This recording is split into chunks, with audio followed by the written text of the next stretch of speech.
الرحمن الرحیم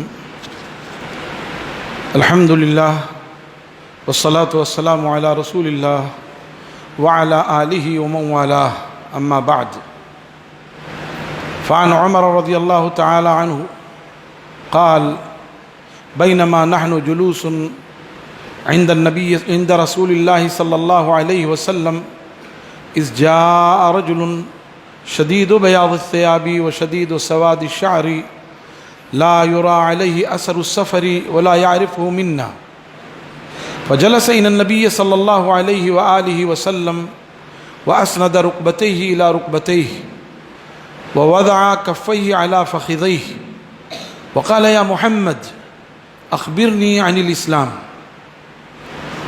قال الإسلام أن تشهد أن لا إله إلا الله وأن محمد رسول الله وتقيم الصلاة وتؤتي الزكاة وتصوم رمضان وتحج البيت إن استطعت إليه سبيلا قال صدقت فعجبنا له يسأله ويصدقه قال فأخبرني عن الإيمان قال أن تؤمن بالله وملائكته وكتبه ورسله وباليوم الآخر وبالقدر خيره وشره قال فأخبرني عن الإحسان قال أن تعبد الله كأنك تكن تراه قال أن تعبد الله كأنك تراه فإن لم تكن تراه فإنه يراك قال فأخبرني عن الساعة قال ما المسؤول عنها بأعلم من السائل قال فأخبرني عن أماراتها قال أن تلد الأمة ربتها وأن ترى الحفاة العراة العالة رعاء الشاء يتطاولون في البنيان قال عمر رضي الله عنه فانطلق فلبثت مليا فقال رسول الله صلى الله عليه وسلم أتدري من السائل قال الله ورسوله أعلم قال فإنه جبريل أتاكم يعلمكم دينكم رواه مسلم أو كما قال عليه الصلاة والسلام.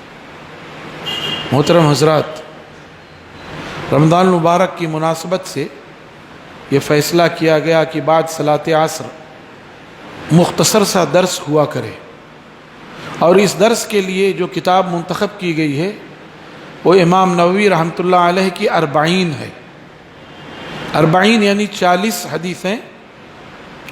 جو شخص انہیں یاد کر لے، ان پر عمل کرے، انہیں دوسروں تک پہنچا دے تو بڑے اجر و ثواب کا باعث ہے، اور اسے رسول اللہ صلی اللہ علیہ وسلم کی شفاعت نصیب ہوتی ہے. اسی لیے بہت سارے ائمہ حدیث نے 40 کے نام سے، 40 حدیث کے نام سے مجموعے تیار کیے، لیکن امام نووی رحمۃ اللہ علیہ کا جو یہ مجموعہ ہے وہ اپنی مثال آپ ہے. اسی لیے امت نے اسے بہت سراہا، ہر دور میں اس کی طباعت ہوتی رہی، نشر و اشاعت ہوتی رہی، لوگ پڑھتے رہے. اور اسی مجموعے کی پہلی حدیث کل آپ کے سامنے پیش کی گئی تھی کہ اعمال کا دار و مدار نیت پر ہے. آدمی کتنا ہی نیک عمل کرے، اگر عمل صالح نہ ہو تو عمل اللہ کی بارگاہ میں مقبول نہیں ہے. چھوٹا سا عمل کرے لیکن نیت صالح ہے تو وہ عمل اللہ کے ہاں بڑے اجر و ثواب کا باعث ہے. اسی مجموعے کی دوسری حدیث جو آپ کے سامنے ابھی پڑھی گئی ہے، اس کو حدیث جبریل بھی کہتے ہیں اور اس کو ام الحدیث بھی کہتے ہیں. جیسے سورہ فاتحہ کو ام الکتاب کہا جاتا ہے، سورہ فاتحہ کو ام الکتاب کہا جاتا ہے اس حیثیت سے کہ پورے قرآن پاک کے مضامین اختصار کے ساتھ سورہ فاتحہ میں جمع ہو گئے ہیں.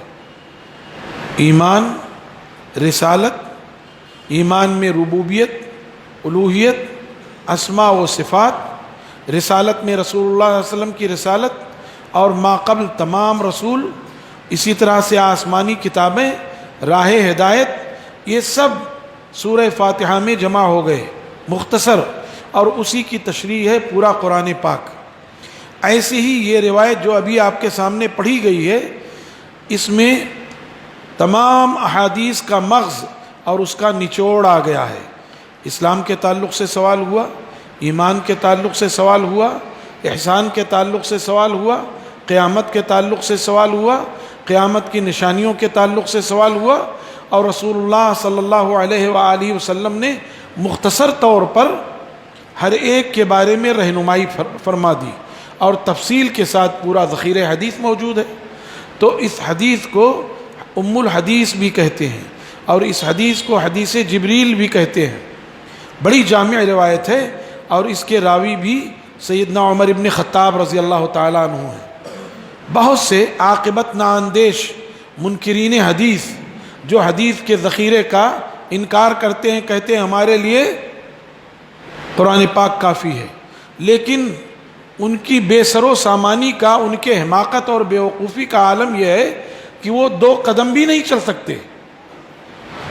ایمان ہی پر وہ 2 قدم نہیں چل سکتے اگر ایمان کی تشریح احادیث نبویہ سے نہ ہو۔ تو انہوں نے، منکرین حدیث نے ایک بات کیا کہی کہ صاحب عمر رضی اللہ تعالیٰ عنہ بھی حدیثوں کی روایت کو روکتے تھے۔ ان عقل کے اندھوں کو یہ پتہ نہیں کہ سب سے مشہور روایت انما الاعمال بالنیات وہ سیدنا عمر ابن خطاب رضی اللہ تعالیٰ عنہ سے مروی ہے۔ حدیث جبریل یا ام الحدیث جو تمام حدیثوں کی جان ہے وہ عمر ابن خطاب رضی اللہ تعالیٰ عنہ سے مروی ہے۔ یہ صحیح ہے کہ عمر رضی اللہ تعالیٰ عنہ حدیث کی روایت کے سلسلے میں احتیاط کے قائل تھے اور وہ بالکل ہونا چاہیے، ورنہ پھر حدیثوں کا معاملہ بھی وہی بزرگوں نے فرمایا ہو جاتا۔ اس لیے وہ احتیاط کے قائل تھے۔ جب کوئی حدیث روایت کرنا چاہتا تو اس سے کہتے تھے کوئی دلیل لے کر کے آؤ، کوئی ایک اور لاؤ، اور اس کے بعد وہ حدیث روایت کرتا۔ خود عمر رضی اللہ تعالیٰ عنہ کی مرویات کئی ہیں، 100 سے زیادہ ہیں۔ تو عمر رضی اللہ تعالیٰ عنہ کی روایت کہ ہم رسول اللہ صلی اللہ علیہ وسلم کے پاس بیٹھے ہوئے تھے، صحابہ کرام تھے، اتنے میں ایک شخص آیا بالکل سفید برق کپڑے پہنے ہوئے اور اس کے بال سیاہ تھے، یعنی نوجوان تھا۔ بوڑھا ہوتا تو اس کے بال پکے ہوئے ہوتے، خداب آلود ہوتے، لیکن شدید و سواد الشعر، اس کے بال بالکل سیاہ کالے کالے۔ اس پر سفر کی کوئی علامت بھی نہیں تھی کہ آدمی اگر دور سے آتا ہے تو گرد و غبار سے اس کے کپڑے اٹے ہوتے ہیں، اس کے بال اٹے ہوتے ہیں، تو سفر کا کوئی اثر نہیں تھا، کوئی علامت نہیں تھی۔ اور کمال یہ کہ مدینہ طیبہ کا کوئی پہچانتا بھی نہیں تھا اس کو، اس کا مطلب باہر کا آدمی تھا۔ اب جب باہر کا آدمی ہے، باہر سے آئے تو سفر کا اثر ہونا چاہیے، اور اگر یہی کا ہے تو اسے لوگوں کو پہچاننا چاہیے۔ کوئی نہیں پہچانتا تھا، اور بے تکلفی کا عالم یہ کہ وہ آیا اور رسول اللہ صلی اللہ علیہ وسلم سے اتنا قریب ہو کر کے بیٹھ گیا کہ اپنے گھٹنے آپ کے گھٹنوں سے ملا دیے اور اپنے ہاتھ اپنے گھٹنوں پر رکھ لیے۔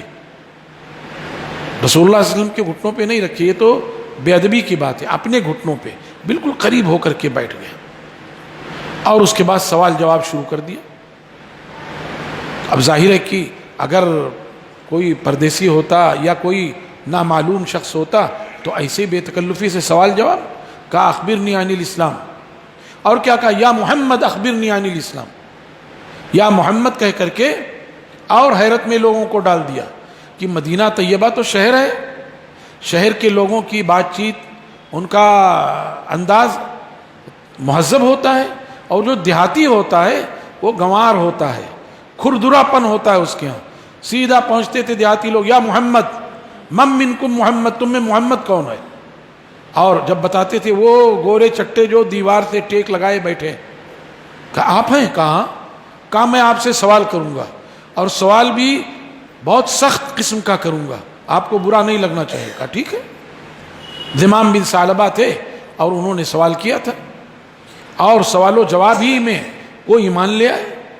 دیہاتی جہاں کھردرے ہوتے ہیں وہاں ان میں نفاق نہیں ہوتا، دوغلا پن نہیں ہوتا ہے، کھڑی کھڑی بات ہوتی ہے ان کی۔ کہا یا محمد یہ بتاؤ اسلام کیا ہے صلی اللہ علیہ وسلم۔ آپ نے فرمایا ان تشہد ان لا الہ الا اللہ، تم اس بات کی گواہی دو کہ اللہ تبارک و تعالی ہی معبود برحق ہے، وہی مالک حقیقی، وہی کارساز ہے، اسی کے ہاتھ میں سب کچھ ہے، وہی مارنے اور جلانے والا ہے، تمام کے تمام پیدائش اور تمام کے تمام معاملات اسی کے اختیار میں ہیں، سب کچھ اسی کے لیے ہے۔ اس بات کی زبان سے گواہی دو دل سے اس کا اعتراف و اقرار کرو، اعضاء اور جوارح سے اس کے تقاضوں کو پورا کرو. یہ ضروری ہے اسلام کے لیے، شہادت کے لیے ضروری، ایمان کے لیے ضروری ہے کہ زبان سے اقرار ہو، دل سے اعتراف اور تصدیق ہو، اور اعضاء اور جوارح سے اس کے تقاضوں کو پورا کیا جائے. تو کہا تم اس بات کی گواہی دو کہ اللہ ہی معبود برحق ہے، اس کے سوا کوئی معبود نہیں ہے، اور اس بات کی گواہی دو کہ محمد صلی اللہ علیہ وسلم اس کے رسول ہیں. آپ نے بھی یہ نہیں کہا انی رسول اللہ، آپ نے یہ کہا وان محمد الرسول اللہ. اس بات کی گواہی دو کہ محمد اللہ کے رسول ہیں. اور جب تم نے گواہی دے لی تو وہ تقیم الصلاۃ، صلاۃ قائم کرو، کیونکہ شہادتین کے بعد بندہ مومن پر جو فریضہ عائد ہوتا ہے وہ صلاۃ کی ادائیگی کا فریضہ ہے. آج اس وقت آپ کو دیکھ کر انتہائی خوشی ہوتی ہے کہ سال کے 12 مہینوں میں بھی ایسے ہی ہماری حاضری ہونی چاہیے. 10-20 لوگ کم ہو گئے ٹھیک ہے، لیکن ایسا نہ ہو کہ ابھی الحمدللہ ایک دم آخر تک موجود ہیں اور شوال میں 2-2.5 صف ہو گئے. یہی تو نفاق ہے بھائی، اسی کا نام نفاق ہے کہ رمضان میں آخر تک پہنچ گئے اور شوال میں پھر شعبان کی طرح ہو گئے. یہ دوغلا پن ہے، ایسا نہیں ہونا. بلکہ مومن تو سدا بہار ہے، اور یہ رمضان مبارک ہمیں سدا بہار بنانے کے لیے آیا ہے، ہماری کیریت سازی اور شخصیت سازی کے لیے. تو کہا صلاۃ قائم کرو، اور کیا کرو؟ زکوٰۃ ادا کرو، اپنے مالوں کا زکوٰۃ ادا کرو، اور اٹکل پچھو انداز سے نہیں، باقاعدہ اس کا حساب کتاب کر کے، ایک ایک پائی کا حساب کر کے. یہ نہ ہو کہ قیامت میں کوئی آئے اور اس کے گردن پر ایک اونٹ سوار ہو جو دنیا سے زیادہ تر و تازہ ہو، جس کی اس نے زکوٰۃ ادا نہیں کی تھی. 100 اونٹوں کی زکوٰۃ ادا کر دی، ایک اونٹ کی زکوٰۃ ادا نہیں کی. کل قیامت کے دن آئے گا اور اس کے گردن پر سوار ہوگا، بلبلا رہا ہوگا، اور یہ اونٹ والا سفارش کرے گا اللہ کے رسول میری مدد کریے. میں کہہ دوں گا میں کچھ نہیں کر سکتا، میں نے تمہیں پیغام پہنچا دیا تھا. تو زکوٰۃ ادا کرے، پائی پائی کا حساب کرے، اور رمضان المبارک کے روزے رکھے. رمضان المبارک کے روزے رکھے فرض ہے. اور کیا؟ اور بیت اللہ الحرام کا حج کرے اگر آنے جانے کی سکت اور صلاحیت ہے، اور اس کے گھر والے متحمل ہیں کہ وہ سفر پہ چلا بھی گیا تب بھی ان کا نان نفقہ چلتا رہا. تو اگر یہ کیفیت ہو تو وہ رمضان مبارک، وہ رمضان کے روزوں کے بعد پھر 5واں رکن جو ہے وہ حج کرے، ان استطاعت الیہ سبیلا، اگر تم اس کی طاقت رکھتے ہو. تو جب آپ نے اسلام کے جواب میں یہ بات کہی تو سائل نے کہا صدقتا، آپ نے سچ فرمایا. لوگوں کو اور حیرت ہوئی.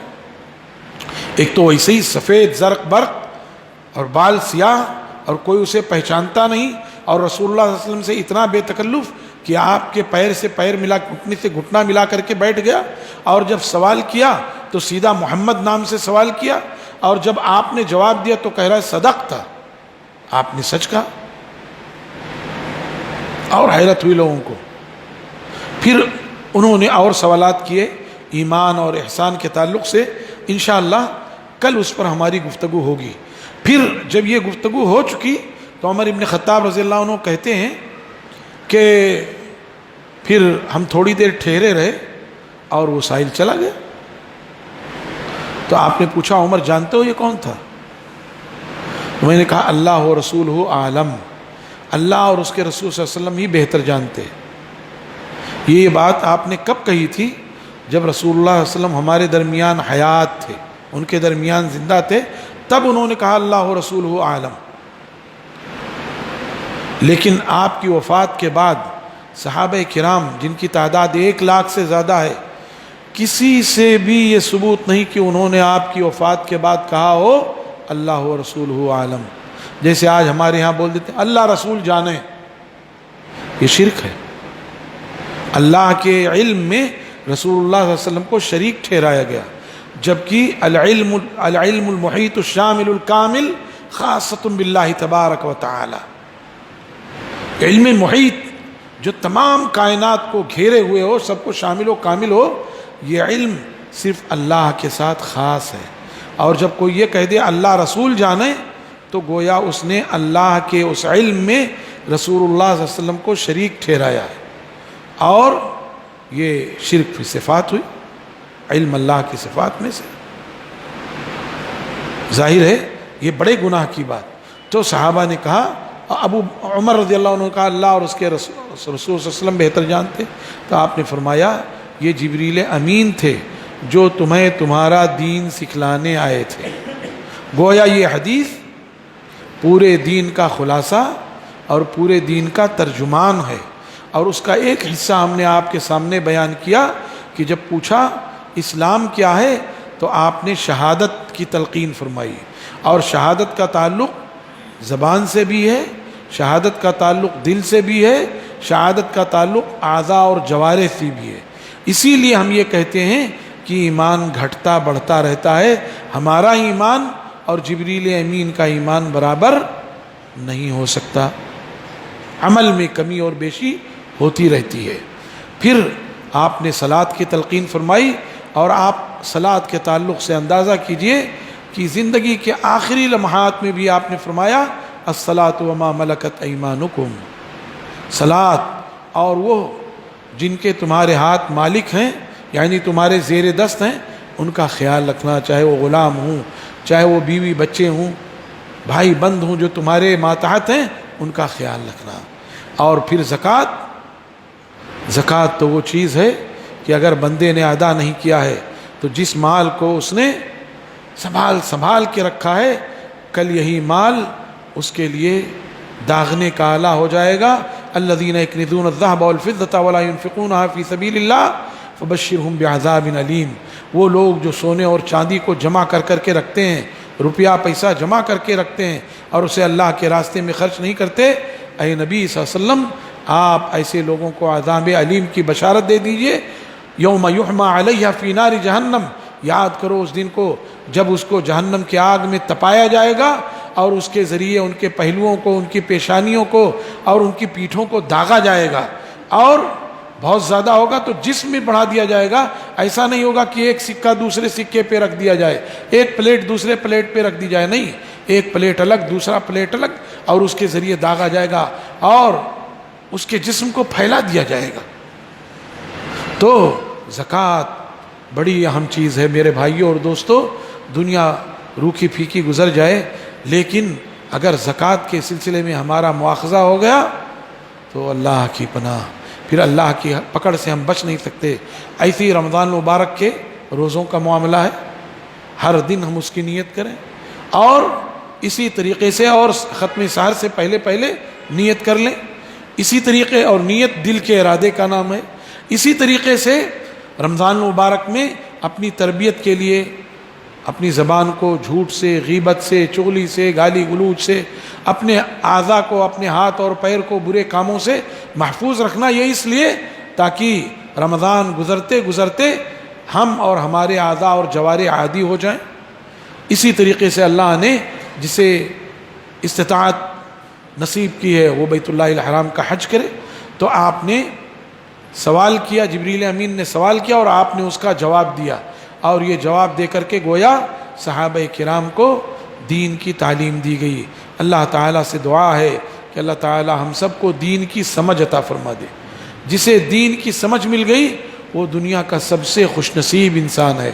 اللہ کے رسول صلی اللہ علیہ وسلم فرماتے ہیں من یرد اللہ بہ خیرا یفقہہ فی الدین.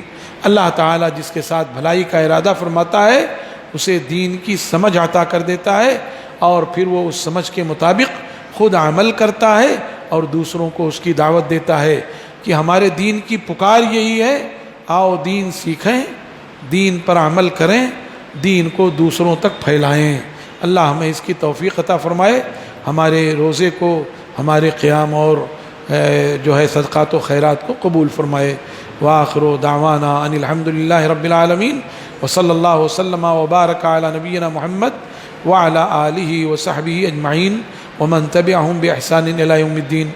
اگر کسی کو کوئی سوال رہے تو بعد میں وہ پوچھ سکتا ہے انشاءاللہ. السلام علیکم ورحمۃ اللہ وبرکاتہ.